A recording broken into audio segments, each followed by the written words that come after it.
কিছুক্ষণ আগে, ঘন্টা দুই আড়াইক আগে, বাংলাদেশে ঢাকায় একটি অত্যন্ত দুঃখজনক এবং জঘন্য একটি ঘটনা ঘটেছে। ইনকালাব মঞ্চের নেতা জনাব ওসমান হাদি, তাকে গুলি করা হয়েছে, তার উপরে গুলিবর্ষণ করা হয়েছে।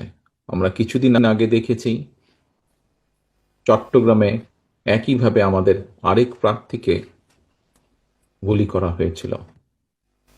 প্রিয় ভাই বোনেরা, প্রথমেই আমি এই ঘটনার জন্য তীব্র ঘৃণা এবং প্রতিবাদ জানাচ্ছি। আমাদের উচিত হবে সারা বাংলাদেশে গণতন্ত্রের পক্ষে যত মানুষ আছে প্রত্যেকটি মানুষের উচিত হবে এই ঘটনার তীব্র প্রতিবাদ এবং ঘৃণা জানানোর। আসো, আমাদের আজকের এই অনুষ্ঠান থেকে আমরা এই ঘটনার প্রতি তীব্র ঘৃণা এবং প্রতিবাদ জানাই এবং একই সাথে বিএনপি এবং ছাত্র দলের দায়িত্বশীল একজন কর্মী হিসাবে আমাদের দায়িত্ব হবে প্রশাসনকে, যারা এই ঘটনার সুষ্ঠু তদন্ত করবে, তাদেরকে আমাদের অবস্থান থেকে সহযোগিতা করার কোনো স্কোপ সুযোগ যদি থাকে, আমরা আমাদের সর্বোচ্চ সহযোগিতা করব, যাতে করে তারা প্রকৃত যে দোষী ব্যক্তি তাদেরকে খুঁজে বের করে দেশের আইন অনুযায়ী তাদেরকে শাস্তি প্রদান করতে পারে। প্রিয় ভাই বোনেরা, দেশ একটা অত্যন্ত সংকটের ভিতর দিয়ে যাচ্ছে। আমরা দেখেছি গত এক বছরে বিভিন্ন সময় বিভিন্ন ব্যক্তি, বিভিন্ন সংগঠনের সদস্যরা হুমকি দিয়েছে প্রকাশ্যে যে প্রত্যাশিত নির্বাচন আগামী ফেব্রুয়ারি মাসে, সে নির্বাচনকে তারা হতে দেবে না, বাধাগ্রস্ত করবে।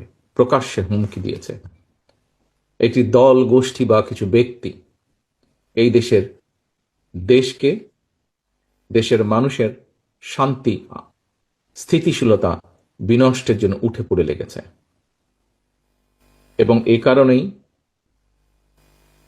বাংলাদেশ জাতীয়তাবাদী দল এবং একই সাথে যারা বাংলাদেশের অস্তিত্বে, স্বাধীনতা, সার্বভৌমত্বে বিশ্বাস করেন, দল ছোট বড় বিষয় না, যারা বাংলাদেশি জাতীয়তাবাদের অস্তিত্বে, বাংলাদেশের অস্তিত্বে বিশ্বাস করে, সবার আগে বাংলাদেশ, এই নীতিতে যারা বিশ্বাস করে, আমাদের প্রত্যেকটি দল, প্রত্যেকটি নেতা, প্রত্যেকটি কর্মী, প্রত্যেকটি মানুষকে আজ অতীতের যে কোনো সময় থেকে সবচাইতে বেশি ঐক্যবদ্ধ হতে হবে। কারণ যারা এই দেশের স্বাধীনতাকে ধ্বংস করতে চায়, এই দেশের সার্বভৌমত্বকে ধ্বংস করে এই দেশের স্থিতিশীলতাকে ধ্বংস করতে চায়, তারা তাদের ষড়যন্ত্র যে শুরু করে দিয়েছে, আজকে ওসমান হাদির ঘটনা দিয়ে তা প্রমাণিত হয়। আমরা বিভ্রান্তি ছড়ানো থেকে প্রত্যেককে বিরত থাকতে হবে। কেউ যাতে কোনো বিভ্রান্তি ছড়ানোর সুযোগ না পায়, সেই ব্যাপারে আমাদেরকে সচেতন থাকতে হবে। এবং একই সাথে তদন্তের স্বার্থে যারা তদন্ত করবে, সত্যিকার অপরাধীকে যারা ধরবে, আমাদের অবস্থান থেকে যতটুকু সম্ভব আমরা সর্বোচ্চ সহযোগিতা করব। আজকের অনুষ্ঠানে আমার বক্তব্যের প্রথম অংশ এটি। আমাদেরকে প্রতিবাদ গড়ে তুলতে হবে এবং যে কোনো মূল্যে অন্যায়ের বিরুদ্ধে প্রতিবাদ গড়ে তুলতে হবে, যে কোনো অন্যায়ের বিরুদ্ধে, এবং যে কোনো মূল্যে এই দেশের মানুষ যাতে করে তাদের হারানো গণতান্ত্রিক অধিকার ফিরে পেতে পারে, তার জন্য আমাদেরকে সর্বদা সচেষ্ট এবং সতর্ক থাকতে হবে।